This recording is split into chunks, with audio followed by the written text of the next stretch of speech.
भागवत गीता में श्री कृष्ण ने बहुत ही अच्छी लाइन कही है कि तुम कर्म करो, फल देना मेरा काम है।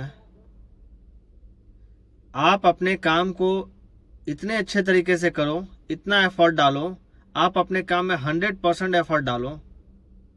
कब कैसे आपको उसका रिजल्ट, आपका फल मिल जाएगा, आपको पता भी नहीं चलेगा। भगवान के घर में देर है, अंधेर नहीं है। कौन क्या बोल रहा है, आपके बारे में कौन क्या जज कर रहा है, आपको इससे कोई फर्क नहीं पड़ना चाहिए। वो उसका काम है, वो करने दो। नमस्कार दोस्तों, मैं प्रियांशु सिन्हा आप सभी के समक्ष मैं फिर से हाजिर हूँ एक नया वीडियो लेकर के।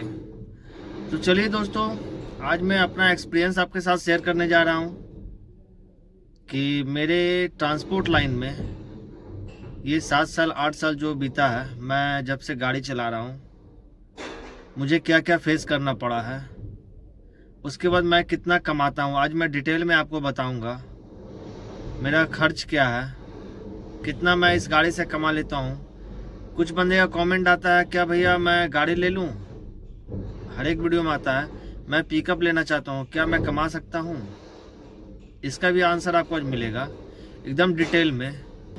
तो मैं उन भाइयों को कहना चाहूँगा कि जो बंदे कमेंट करते हैं या फिर सोच रहे हैं कि मैं ट्रांसपोर्ट लाइन में आना चाहता हूँ, गाड़ी लेना चाहता हूँ, अपना व्यवसाय करना चाहता हूँ, अपना खर्च चलाना चाहता हूँ, अपना फैमिली को अच्छा परवरिश देना चाहता हूँ, तो बेशक आप ज़रूर आएँ, पिकअप खरीदें। जो भी गाड़ी आपको खरीदनी है बेशक आप खरीदें। तो दोस्तों, मैं आपको कहूँगा कि जहाँ भी आप मेहनत करोगे, वो गाड़ी लाइन हो, आप डेडिकेशन के साथ में अगर आप काम कर रहे हो, मन लगा करके काम कर रहे हो, लगन के साथ में काम कर रहे हो, तो कोई भी काम मुश्किल नहीं है दोस्तों, सभी काम इजी है।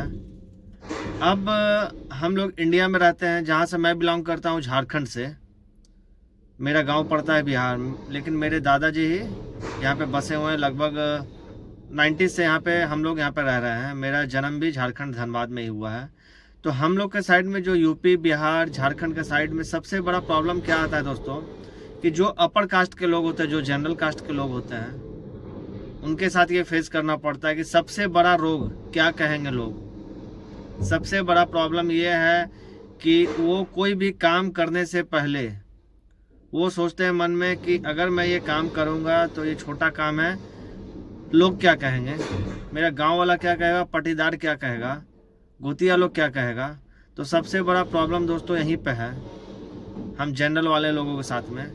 लेकिन मैं अपना एक्सपीरियंस में बता रहा हूँ कि मैं 10th 12th करने के बाद मैं ग्रेजुएट किया इकोनॉमिक्स से, आर्ट्स ऑनर्स लेकर के। तो मुझे मार्केट का नॉलेज हुआ है। मुझे पहले से ही इंटरेस्ट था दोस्तों, जो भी काम करूँ मैं अपना खुद का काम करूँ, सेल्फ एम्प्लॉयड, किसी के ऊपर डिपेंडेंसी मुझे नहीं चाहिए। मैं किसी के अंडर में काम करना पसंद नहीं करता हूँ।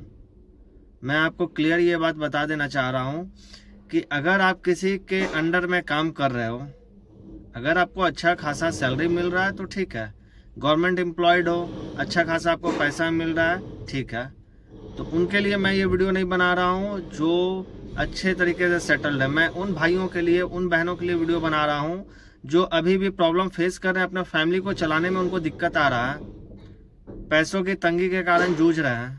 तो मैं अपना एक्सपीरियंस बताना चाहूँगा दोस्तों कि मैं भी उसी कंडीशन से झेल करके बाहर निकला हूँ। जब मेरा 10th क्लास का स्टैंडर्ड पढ़ाई हुआ, तब मेरे मम्मी पापा का हालत उतना अच्छा नहीं था। पिताजी पेट्रोल का छोटा टेम्पो होता था पुराने ज़माने का, वो चलाया करते थे। किसी तरह उससे मुझे पढ़ाएं इंग्लिश मीडियम और CBSE बोर्ड में। और दोस्तों, मैं आपको ये बताना चाहूँगा, आजकल का जो एजुकेशन सिस्टम है इतना बदतर हो चुका है कि आपके पास अगर अच्छा खासा पैसा है, अगर 50,000 1 लाख रुपये अगर आप महीना कमा रहे हो, तो अच्छे स्कूल में आप पढ़ा लोगे। जितने भी बड़े बड़े स्कूल हैं, यहाँ का जो एजुकेशन सिस्टम है दोस्तों, कि अगर आपके पास पैसा है तो अपने बच्चे को अच्छा शिक्षा आप दे सकोगे, नहीं तो नहीं दे सकोगे। अगर नॉर्मल क्लास से हो, 10 20 30 हज़ार रुपये कमा रहे हो, तो आप नहीं दे सकोगे। अगर छोटा मोटा स्कूल में पढ़ा रहे हो तो वहाँ का एजुकेशन सिस्टम इतना घटिया हो चुका है कि आपको 2-3 ट्यूशन लगाना पड़ेगा। तो क्या फ़ायदा वैसा स्कूल में पढ़ा करके। तो दोस्तों, मेरा स्कूलिंग ख़त्म होने के बाद मैंने गाय का बिजनेस शुरू किया, जो कि दूध का होता है। तो थोड़ा बहुत नॉलेज था, नेट के द्वारा, यूट्यूब के द्वारा मैंने सीखा। धीरे धीरे मैं गाय लाया, और गाय के बाद मैंने उसको 1-2 गाय लाया। 1-2 गाय के बाद मैंने लगभग 7-8-10 गाय तक रखा, दूध का काम शुरू किया। उसके बाद धीरे धीरे एक मैंने पिकअप लिया, मुझे काम पड़ता था गाय के काम में, उस पिकअप को बेच के मैंने ये लिया। तो दोस्तों मेरा स्टार्टिंग जो स्ट्रगल था पिताजी जो किए वो एक छोटे पेट्रोल टेम्पू से, आज मैं पिकअप चला रहा हूँ, मेरा खुद का ये पिकअप है। उसके बाद दोस्तों हम टॉपिक पे आते हैं, क्या मुझे पिकअप लेना चाहिए। ज़रूर, बेशक आप पिकअप लो, जो भी मान लो आप गाड़ी है या फिर आप भाड़े पे चलाना चाहते हो सवारी गाड़ी, बेशक लो, कोई हर्ज नहीं है। आप डेडिकेशन के साथ काम करो दोस्तों, कोई हर्ज नहीं है, आप अच्छा खासा पैसा कमा लोगे।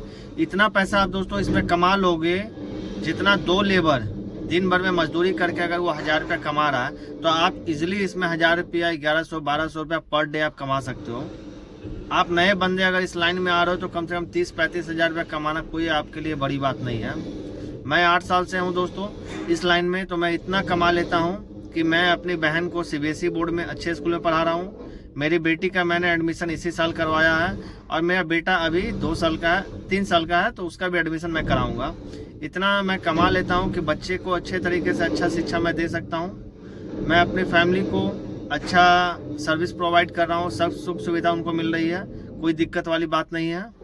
जितना भी 2 लेबर कमाता है आज के डेट में 500, 600, 700 रुपये करके आप जोड़ लो, उसका कितना होता है। मैं 1000-1500 महीने का 40-45 हज़ार रुपया आराम से हो जाता है मेरा। तो दोस्तों आप एक बात बताओ, मैंने स्टार्टिंग किया था, जो पिकअप लिया था वो 1 लाख रुपये से, वो भी कर्ज पर लेकर के। जब मैं यहाँ तक आ सकता हूँ, आज ये गाड़ी को मैंने लगभग 7 लाख रुपये डाउन पेमेंट करके ये लिया है। इस गाड़ी को आज मात्र 2 साल का मैंने EMI बनाया है। मैं जब गाड़ी चला करके अपने फैमिली को अच्छा सर्विस प्रोवाइड कर सकता हूँ, अपने फैमिली का दिनचर्या चला सकता हूँ, अच्छा ज़िंदगी जी सकता हूँ, आप क्यों नहीं कर सकते हो? क्या मैं कहीं अंतरिक्ष से, कहीं दूसरे ग्रह से तो नहीं आया हूँ? ऐसा कोई बात है नहीं। मैं भी स्टार्टिंग से 0 से स्टार्ट किया हूँ और आने वाले दिन में दोस्तों मैं चाह रहा हूँ कि अपने घर पे एक छोटा सा स्टोर खोलूँ, जो कि मेरी वाइफ उसको ओन करेगी, चलाएगी। अब देखिए दोस्तों, सबसे बड़ी प्रॉब्लम क्या आता है यहाँ पे कि लोग क्या कहेंगे। मुझे उन लोग से फ़र्क नहीं पड़ता है कौन क्या कह रहे हैं, और आपको भी नहीं पड़ना चाहिए उन लोगों से फ़र्क। अगर आपकी फैमिली का कंडीशन ख़राब है, वो परेशानी फेस कर रहे हैं, उनको अच्छा पढ़ाई नहीं मिल रहा है, बच्चे को आपको अच्छा पढ़ाई नहीं मिल रहा, अपने परिवार को आप अच्छा खाना, अच्छा कपड़ा, अच्छा लाइफ स्टाइल अगर नहीं दे सक रहे हैं, ये आपकी प्रॉब्लम है। कौन क्या कर रहे हैं इस पे आप मत जाओ, उससे किसी को घंटा फर्क नहीं पड़ता है। आपकी लाइफ अगर ख़राब हो रही है, आप प्रॉब्लम फेस कर रहे हो, तो आपको एक वक्त का रोटी देने के लिए भी कोई बंदा नहीं आएगा। तो इससे फ़र्क नहीं पड़ना चाहिए। जो भी आपको करना है कीजिए, डेडिकेशन के साथ कीजिए। ये दिमाग से हटा दीजिए कौन क्या कर रहा है, उसको कहने दीजिए, सोचने दीजिए, ये उसका काम है। ये भी हम सोचेंगे कि कौन क्या कर रहा है तो वो क्या करेगा। उन जाहिल लोगों को जवाब नहीं देना है, उन मूर्ख लोगों को जवाब नहीं देना जो आपके बारे में सोच रहे हैं और आपको जज कर रहे हैं, क्योंकि उनके पास कोई काम नहीं है। आपको अपना फैमिली चलाना, अपने माँ बाप को देखना है, अच्छा लाइफ स्टाइल प्रोवाइड करना है, माँ बाप को अच्छा मेडिकल फैसिलिटी देना है। अगर वो बर बीमार पड़ते हैं तो आपको 10, 20, 50 हज़ार, 1 लाख रुपए के लिए किसी के पास हाथ फैलाने की जरूरत नहीं होनी चाहिए। आप खुद भी कमाओ, अपने फैमिली मेंबर में कोई जैसे हाउस वाइफ है, अगर उनको कोई स्किल्ड है जैसे सिलाई का, बिनाई का, वो आप सिखाओ। घर पे डांस क्लास, जिसको बंदे को डांस आता है वो डांस क्लास बच्चे कर लेंगी। अगर आपके फैमिली मेंबर में कोई वाइफ है, चाहे कोई ऐसी लेडीज़ हैं, चाहे आपकी वाइफ हैं जो कि घर में उनको कोई स्किल्ड है और वो घर से कुछ कमाना चाहते हैं, तो वो ज़रूर कमा सकते हैं घर से। मैं एग्जांपल में दे रहा हूँ कि आप मारवाड़ी लोग को देखो, गुजराती लोग को देखो, बनिया लोग को देखो, जैन समाज लोग को देखो, इसके 95-99% लोग जो हैं वो बिजनेस में। आप कभी इनसे मिलो तो पता चलेगा, इनके घर के जितने भी सदस्य हैं, एक बच्चा से लेके बूढ़ा तक, लेडीज से लेके जवान तक, जो भी है, सबका माइंडसेट बिजनेस का होता है, कुछ ना कुछ व्यापार करने का होता है। वो लोग क्या करते हैं, अगर हाउस वाइफ भी कोई लेडीज हैं, वो क्या करते हैं, घर में साड़ी का बिजनेस खोल दिया, अपने रूम से चला रहे हैं। 1 लाख 2 लाख का पूंजी लगा करके साड़ी ले आए, बाहर से सूट ले आए, लेडीज का कपड़ा ले आए और अपने रूम से बेच रहे हैं। तो आप उनसे सीखो, उनको स्टार्टिंग से ही सिखाया जाता है धंधा करने के लिए। तो आप गवर्नमेंट पे डिपेंडेंसी मत हो। गवर्नमेंट क्या आपको घर में ला करके इतना आपको कोढ़िया बना दे रही है, जो अभी अनाज दे रही है, फ्री फोकट का आपको अनाज मिल रहा है, लाल कार्ड बन गया है। तो आप गवर्नमेंट पर डिपेंडेंसी मत हो। गवर्नमेंट से मांगते मत चलो कि मुझे जॉब दे दो, सरकारी नौकरी दे दो। इतना जॉब नहीं है इंडिया में। गवर्नमेंट के हर एक बंदे को सरकारी नौकरी प्रोवाइड कर दिया जाएगा। इतना पॉपुलेशन दिन पर दिन बढ़ते जा रहा है। और दोस्तों मैं बताना चाहूँगा गवर्नमेंट का यहाँ इंडिया में इतना अनएम्प्लॉयमेंट रेट क्यों बढ़ रहा है। सबसे बड़ा प्रॉब्लम कहाँ पे आता है मैं बताता हूँ। उन पेरेंट के साथ में आता है जो अपने बच्चे को सिर्फ दूसरा को देख करके पढ़ाते हैं। पढ़ाओ आप, अच्छा एजुकेशन दो, वो ठीक है, लेकिन आपके सामने वाला आस पड़ोस वाला आपका कज़न में आपका बच्चा क्या कर रहा है उसका देख करके आप अपने बच्चे को फोर्स मत करो कि मेरा कज़न, मेरा अंकल का बेटा ऐसा किया तो तुमको भी इंजीनियर बनना होगा, वो ऐसा कर रहा है तो आपको भी ऐसा करना पड़ेगा। फोर्स मत करो अपने बच्चे को। जो वो करना चाह रहा है, जो इसमें उसको स्किल्ड है, उसमें आप उसको आगे बढ़ाओ। मैं आपको एग्जांपल दे रहा हूँ। इंडिया को छोड़ करके आप फॉरेन कंट्री में देख लो, आप यूट्यूब पे सर्च मार लो, हजारों सर्च मार लो, आप देख लो फॉरेन कंट्री में, अमेरिका में, इंग्लैंड में, चाइना में देख लो, बच्चे को शुरू से स्किल्ड किया जाता है, उसको अपने ऊपर डिपेंड बनाया जाता है। बच्चे लोग वहाँ पे पढ़ते हैं और साथ साथ वहाँ पर वो लोग पार्ट टाइम जॉब भी करते हैं, चाहे वो कार वॉशिंग कर लिए, पेंटिंग का काम कर लिए, जो भी उनको काम आता है वो करते हैं पढ़ाई के साथ साथ। वहाँ पे अनएम्प्लॉयमेंट रेट इतना कम क्यों है? चलिए एक रीजन तो ये है कि पॉपुलेशन वहाँ कम है, ठीक है, ये बात मैं एक्सेप्ट करता हूँ, लेकिन बच्चे के स्किल्ड पे काम करो। आप लोग देख करके मत करो कि उसका बेटा इंजीनियर बना है, तुमको भी इंजीनियर बनना पड़ेगा। जो उसमें स्किल्ड है वो तो खत्म हो ही जाएगा। जबरदस्ती अगर आप उसको इंजीनियर बना दोगे तो 5 साल के बाद जो आपका पैसा 2-4-5 लाख रुपए आपने उसमें पढ़ाने में लगाया है वो भी वेस्ट हो जाएगा। अगर वो धंधा करना चाह रहा है, बिजनेस करना चाह रहा है, तो उसमें उसको सपोर्ट करो कि 2-4-5 लाख का अगर वो सब बिजनेस करेगा तो वो आगे बढ़ेगा। आशा करता हूँ दोस्तों कि वीडियो आपको पसंद आई होगी। मैं जो आपको समझाना चाह रहा हूँ आपको अच्छे तरीके से समझ में आ गई होगी। मैं गाड़ी लाइन में कितना कमा रहा हूँ, मैं पिकअप से कितना कमा रहा हूँ, मैं आपको आसान भाषा में, साफ शब्दों में मैं आपको समझा देना चाहता हूँ। पिकअप से आप इतना कमा लोगे, अगर नए रहोगे इतना आप कमा लोगे कि आप जहाँ पे दिहाड़ी करने जाओगे 12 घंटा, उसका डबल आप कमा लोगे।